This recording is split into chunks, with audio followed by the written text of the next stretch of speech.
Allez les gars, test de draisienne aujourd'hui. Wouhou! Wow Simon, t'as vu ma figure de style là, il faut que tu me conseilles en pédale. J'ai appris que t'avais un gros dossier là-dessus, donc dis-moi ce qu'il faut que je monte.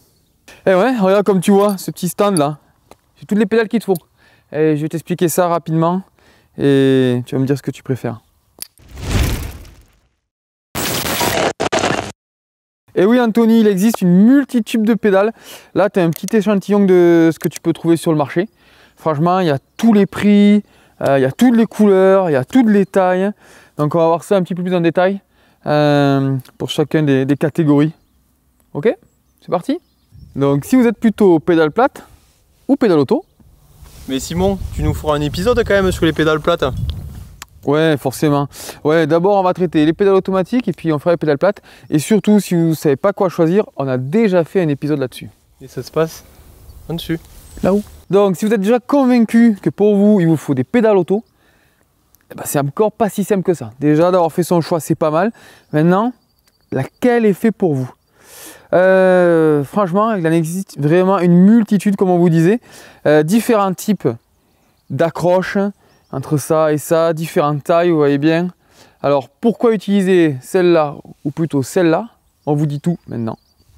Première catégorie, les ultra minimalistes, qui sont en premier lieu faites pour être le plus légère possible, le plus simple possible.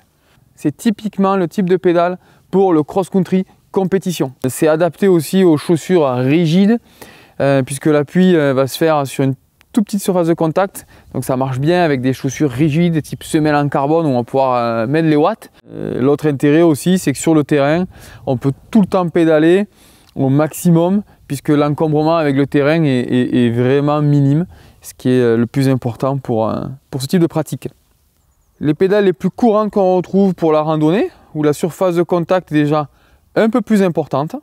On a quand même un appui minimum qui permet de rouler avec des chaussures plus ou moins rigides, plus ou moins plates ou courbées. Ça s'adapte un peu à toutes les chaussures et c'est assez pratique. Le poids est encore assez contenu, c'est pas énorme. Et en termes d'encombrement, là aussi, ça permet, même si on se rate, de pouvoir pédaler à peu près partout sans venir toucher le sol facilement. Aussi possible d'utiliser ça en rando, mais souvent utilisé plutôt en enduro, ce système-là. Sur des modèles qu'on appelle trail, all mountain, enduro, où on voit qu'ici, il y a encore un peu plus de surface de contact et une partie de protection du système pour des pratiques un peu plus agressives. Qui est intéressant pour préserver le système et éviter de l'endommager, notamment si on frappe fort sur un rocher. Ce sont des pédales ultra polyvalentes qui sont certes un peu plus lourdes, mais encore ça reste raisonnable suivant les modèles et qui sont passe-partout. Qui offrent encore un peu plus de support au niveau de la pédale, ce qui permet d'avoir un meilleur appui, de pouvoir appuyer plus fort, que ce soit au pédalage ou en descente. Puis après nous avons les extra supports comme ce modèle là, fait pour la descente, où on a une surface encore plus importante et une protection encore accrue. Forcément le poids est beaucoup plus important. Une pédale, je pense que c'est plus lourd que deux comme celle-ci. Donc forcément si le poids est votre ennemi, c'est pas le mieux. Par contre c'est très robuste, ça offre vraiment un très bon appui pour pédaler, que ce soit encore une fois pour envoyer les watts ou en termes de contrôle en descente. Et les modèles hybrides qui ressemblent comme deux gouttes d'eau à une pédale plate, plat d'un côté, clipsé d'un autre. Où là, on peut utiliser d'ailleurs ce type de pédale avec une chaussure classique qui permet d'avoir un contact vraiment super importante et super sécurisant. Petite précision, pour nous le magnétique c'est vraiment le système intéressant pour débuter, mais des systèmes hybrides existent aussi avec du SPD, du type crank. C'est intéressant, on va dire que c'est la pédale du débutant, c'est sécurisant, t'as peur en descente, tu clipses pas, tu commences à te sentir un peu mieux, tu peux clipser pour être plus en osmose avec ton vélo. C'est aussi un gain pour grimper puisque tu as le coup de pédale qui est plus facile, ça remonte tout seul. Tu gagnes un petit peu partout, mais forcément, comme toujours, comme tu es dans le compromis, c'est pas le plus performant. Attention, on vient de parler de surface de contact. Mais la surface de contact, c'est avec une chaussure et il faudra aussi choisir la bonne chaussure. Ce type de pédale ultra minimaliste demande une chaussure avec beaucoup de rigidité, puisque finalement, c'est elles qui vont permettre d'avoir le maintien. Au contraire, sur ce type de pédale-là, on peut rouler avec des chaussures très souples, type basket, puisque là, ce sont des pédales sport, randonnée, pas forcément compétition. Donc le meilleur contact, c'est aussi la meilleure sécurité. Pour de la performance, notamment les enduristes, les descendeurs, où là même les chaussures sont aussi un peu rigides, et avec une grosse surface d'appui, parce que forcément, quand il faut appuyer fort, sauter, jumper, appuyer, c'est très important d'avoir une très bonne liaison entre la pédale et la chaussure. Donc vous l'aurez compris, on a des pédales minimalistes, sans protection, juste avec un système de clips, d'autres avec un peu plus de surface, d'autres avec des protections pour protéger le système, d'autres avec des énormes plateformes, mais on a aussi différents types de broches pour s'accrocher. Ce système-là, ce système-là, ce système-là n'utilisent pas les mêmes cales. Alors, quel est l'intérêt de chacun des systèmes? On commence par ce système hybride où on peut utiliser une pédale classique ou une pédale avec une cale. Ici, la cale, c'est très simple, c'est un bout de métal. Alors, différents types de cales qui permettent d'avoir un contact plus ou moins fort avec cet aimant. C'est tout simple ici. Franchement, pour nous, il n'y a pas plus simple à utiliser. Si vous avez du mal à venir positionner votre pied, il existe en plus des cales en plastique qui permettent de centrer le système pour être sûr de venir bien clipser la pédale où il faut. Ce système-là, les avantages, il n'y a pas de réglage de cale à faire, on vient positionner ça, la plaque de fer, c'est très simple. En termes d'entretien, c'est aussi très simple. Franchement, beaucoup d'avantages pour ce système pour des gens novices. Les inconvénients, c'est le maintien, c'est moins précis, c'est un petit peu différent en termes de sensation puisque c'est un aimant. Pour déclipser, souvent il faut simplement lever un petit peu. Donc c'est moins précis qu'un système à cale traditionnel. Simon, ça va être super ça pour débuter le vélo et surtout le vélo en pédale automatique. Exactement, ce modèle-là sport est vraiment pour ce type d'utilisateur. Une pédale qu'on peut utiliser tous les jours sur son vélo si on va au boulot, qu'on a des chaussures classiques. Et pour commencer, si on ne se sent pas à l'aise, on n'est pas obligé de venir clipser. Ça c'est un plus. C'est aussi intéressant pour les gens qui ont des problèmes de genoux, de chevilles exactement, parce que on pose très naturellement son pied là où on a besoin. Et pour déclipser, c'est pas très dur si on utilise les systèmes de rétention le plus faible, puisque c'est un aimant. Je trouve que c'est une bonne solution. Pas pour les plus sportifs, mais pour commencer, c'est une bonne alternative. Après, nous avons le plus commun qui est le système SPD. C'est la marque Shimano qui a développé ça il y a quelques années, avec une cale de ce type qu'il faut venir positionner sur la pédale. Donc forcément, il y a un avant, un arrière et on vient clipser. Ce système-là offre l'avantage d'être réglable en tension, donc on peut choisir la force nécessaire pour venir enclencher et déclencher. Pour déclencher, il faut mettre une certaine rotation au niveau de sa cheville et de son genou. Là encore, suivant les marques, nous pouvons trouver des petites différences de cale qui permettent d'avoir plus ou moins de liberté suivant notre anatomie et nos besoins. Donc, le système SPD, c'est celui-ci. Donc, différentes marques l'utilisent. Shimano, forcément, mais les licences sont ouvertes à d'autres marques concurrentes.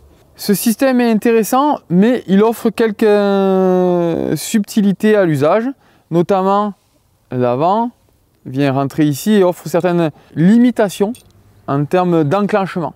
L'avantage du système SPD, c'est sa fiabilité. C'est super simple, c'est super robuste. La cale s'use très peu, on la change beaucoup moins régulièrement que d'autres systèmes. Ce système-là est aussi très robuste. Il est ajustable en tension. Il est aussi facile de le réparer si nécessaire.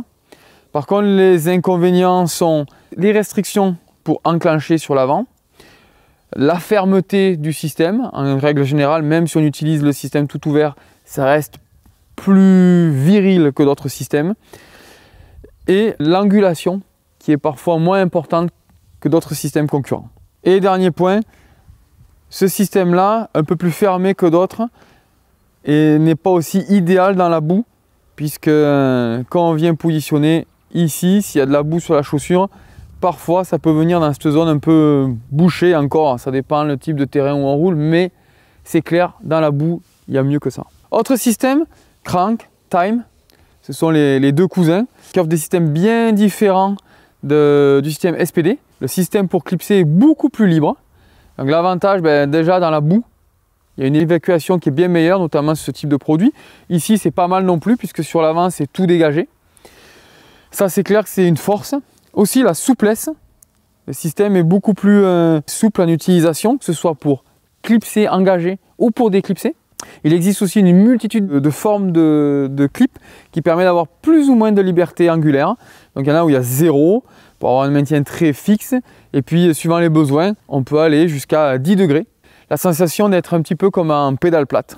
Oh mais c'est trop bien Simon, je vais pouvoir envoyer du whip avec ça. Alors ouais, celle-là peut-être pas, parce que la surface de contact n'est pas énorme. Ça c'est plutôt pour les gars qui font du cross, parce que c'est facile à engager, notamment dans la boue. C'est sûr que tu vas toujours pouvoir envoyer les watts. Mais ce système-là, pourquoi pas, où il y a un peu plus de contact. Ouais, c'est ça, c'est clair, c'est intéressant, parce que quand tu viens appuyer fort dans une courbe, la sensation de liberté est plus importante, et on peut un petit peu déformer l'appui et aller chercher le petit grip ou faire des travers sur les sauts. Ouais, c'est les pédales à style ça. À style, ouais, on peut dire ça comme ça. Donc le système Time, il est ouvert sur le devant, il est un petit peu fermé sur l'arrière, mais on peut ajuster plus ou moins la tension. Le système Crank, lui, qui est tout ouvert. Le problème, c'est que par contre, on ne peut pas ajuster la tension. Tout se fait avec la qualité de la cale. Quand la cale se dégrade, on va perdre en précision, que ce soit pour enclencher et déclencher. Donc là, on peut voir des cales Time, des cales Crank Brothers. Donc ce sont des cales, elles ont la même couleur parce que c'est des cales en laiton qui permettent de venir travailler sur la souplesse. En contrepartie, il faut faire attention avec ce type de cale. C'est souvent facile à régler, puisque comme on a beaucoup de liberté, même si on ne la place pas parfaitement, on ne va pas se retrouver avec une tendinite au genou. Mais par contre, dans le temps, ça s'use. Il faut les contrôler régulièrement et régulièrement échanger. C'est peut-être un des points faibles de ce système. Quand on sent que pour déclipser, ça devient vraiment trop facile, ou qu'en pédalant, on peut perdre un appui. Alors, entre les systèmes magnétiques, le fameux système SPD, le système type Crank ou Time, il y a encore des types de pédales différents, notamment des hybrides. On peut appeler ça des hybrides. Par exemple, ce modèle-là. Donc, on peut voir que la partie avant ressemble beaucoup à une griffe de ce type ou de ce type, et par contre la partie arrière ressemble plus à une pédale SPD classique. Elle offre l'avantage d'être ajustable en tension, et aussi comme la partie avant est très ouverte, de dégager facilement la boue et d'enclencher facilement. On a quand même une partie très importante, on peut engager le pied un petit peu comme ça, comme ça, comme ça. C'est l'intérêt de ce type de pédale. Voilà, la cale ressemble beaucoup aussi à une cale Shimano, donc c'est des cales qui s'usent moins que le système en laiton. Sur le papier, ça offre beaucoup d'avantages, ce système-là. Petite astuce, au niveau de l'axe, toujours bien le graisser. Les pédales, elles sont souvent en contact avec le sol. Avec les mauvaises conditions climatiques, si on roule dans la boue, ici toujours mettre de la graisse épaisse, ça c'est important. La liaison, faire attention que ce soit toujours propre. Ici il y a un joint, mais nettoyer ce joint régulièrement. Si vous savez que la sortie va être ultra boueuse, un petit coup de téflon ou silicone sur le système pour essayer de faire évacuer toutes les impuretés le plus facilement possible. Si ce n'est pas le cas, quand on rentre, on nettoie à l'eau et on regraisse un petit peu les ressorts. Mais dans l'ensemble, normalement, ces systèmes-là sont assez robustes et demandent assez peu d'entretien. Au niveau prix, on trouve de tout sur le marché. Sincèrement, aujourd'hui, on arrive à trouver des pédales automatiques vraiment pas trop chères, malgré que c'est quand même un système complexe. On s'aperçoit que c'est à peu près au même prix qu'une paire de pédales plates. Qu'est-ce qui fait la différence en termes de prix? Souvent, si le système est identique, c'est les matériaux utilisés. Par exemple, ici, on a ces axes dorés en titane qui permettent de gagner du poids mais qui coûtent très cher. C'est aussi comme ce système-là, où on a un corps en composite qui coûte moins cher qu'un corps tout usiné, comme ça, CNC. Donc voilà, ce qui fait la différence souvent, c'est les matériaux pour le corps, pour l'axe, la qualité du système de roulement aussi se paye souvent très cher. Et parfois même sur le système de ressort, on peut avoir des matériaux différents, comme ici un ressort en titane.